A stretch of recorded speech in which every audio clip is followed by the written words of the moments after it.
Well, just to recap what we went over today, we saw the wild cherry, which we use to regenerate teas. We also saw the elderberry. Should do this again. Trucks. Find a place with no truck noise. No, this is good. This is pretty. Is it? Yep. Want to start it again? Yep. Ready? Yep. Yeah. Okay, just to recap, you've seen a lot of things. This is our personal ranch where my wife and I live.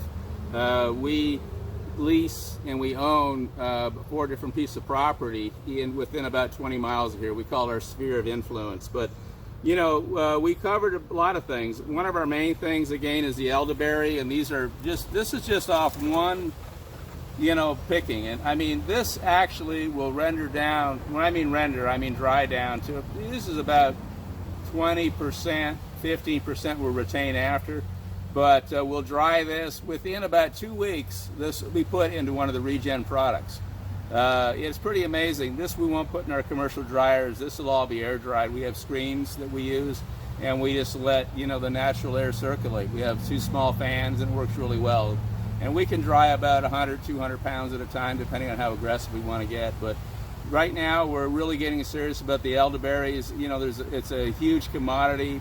We don't sell outside.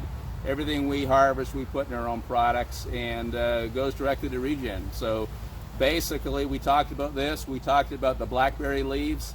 And again, here we are. We're on our ranch. We're in the middle of the woods. It's obvious we don't use herbicides. We don't manicure things. I mean, we let things, happen naturally. But the difference is you get things like this that are just awesome.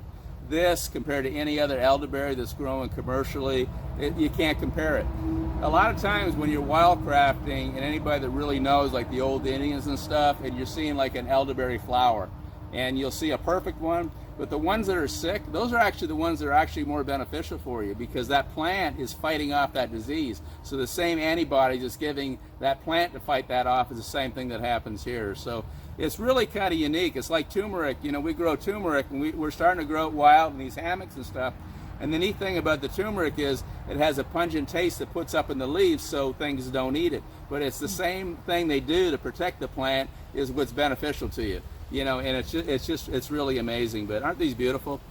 Anyhow, if you order something from from an Optimate and you go to Regen, there's a good chance you're probably going to get some of these very berries in your place. Thanks, bye.